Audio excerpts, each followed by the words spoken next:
Coronavirus ni bagui taklai bisini maidhomik kusuk maidhomik amjabong kholoboi rijaka aboni ulo kaisa committee khajagmani bisingtwi rungsuknai rokno pre exam ni buthai rijakmani ti alnuka kwbangkok no fail wngbaikha haini bai jawabo ongkhori khorangti salaimani jotono pass khaina nangnai hinai joto rungsuknai rokno aboni ulo haste hapangni bwkhakti rungtang bede kok salai pass khlai rimani jotono no abro sajakmani budni bwkhakti je rok result twi khapur jaya borokno 20 September salmarini bisingo amjamo naharjangnai hinai aboni bisingtino omohai khorok 20 rungsuknai rokno phainai 3 September salmarimo amjamung nahanai hinai saka budni kasko bawoto saha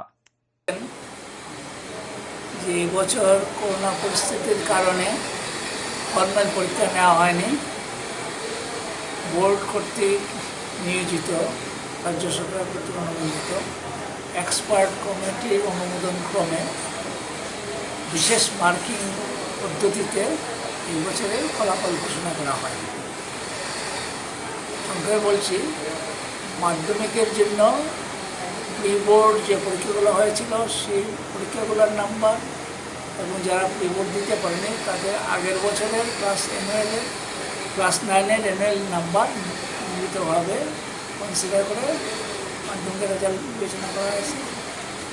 আর 12-এর result বিবেচনার জন্য pre বোর্ডের result plus class 11-এর annual result এবং তাদের মাধ্যমিকের পরীক্ষার 3টে পরীক্ষার রেজাল্ট 40-20% রেশিওতে হিসাব করে দেওয়া হয়েছে।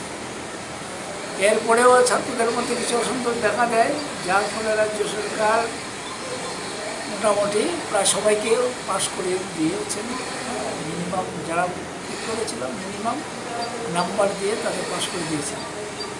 এরপরে আমরা রেজাল্ট দেওয়ার সময় বলেছিলাম যে যারা এই ফলাফলে সন্তুষ্ট নয় তাদের জন্য আমরা অগাস্টের 10 থেকে সেপ্টেম্বরের 20-এর মধ্যে আমরা পরীক্ষা নেব। যারা সেই পরীক্ষাতে ফলাফল সন্তুষ্ট হবে না তারা ইচ্ছে করলে সেই পরীক্ষা দিতে পারে এবং তার জন্য কোনো ফি এক্সট্রা ফি দিতে হবে না। কিন্তু একটা শর্ত আছে, শর্ত হলো যে আমরা যে রেজাল্ট দিয়েছি সেই রেজাল্টটা তাকে সারেন্ডার করতে হবে, যে পরীক্ষা দিয়ে যে মার্কস পাবে সেটাই ফাইনাল হবে। এই ফলাফলের ভিত্তিতে আমরা নির্দিষ্ট তারিখও বলে দিয়েছিলাম, অগাস্টের 23 তারিখের মধ্যে তারা স্কুলে অ্যাপ্লিকেশন দেবে, স্কুল থেকে সেটা 25 তারিখের মধ্যে আমাদের কাছে আসবে। এই প্রেক্ষাপটে নির্দিষ্ট সময়ের মধ্যে 12 জন ক্যান্ডিডেট তাদের অসন্তুষ্টির কথা জানিয়েছে। লাস্ট মিনিটে কালকেও 2 জন এসছে। আমরা বললাম ঠিক আছে, মার্চ যখন শেষ হয়ে যাচ্ছে, যে আমরা নিয়েছি মোট 14 জন অসন্তুষ্টি প্রকাশ করেছে। হায়ার সেকেন্ডারিতে বলা ভালো মাধ্যমিকের পরীক্ষার জন্য কোনো অসন্তোষ প্রকাশ করে না। আর হায়ার সেকেন্ডারির 2টা ক্যাটাগরি স্টুডেন্ট যারা ইমপ্রুভমেন্ট টেস্ট দেবে। ইমপ্রুভমেন্ট টেস্ট মানে হচ্ছে তারা পাস করে গেছে, কোনো একটা বিষয় বা দুটো বিষয়ে তারা নাম্বার বাড়ায়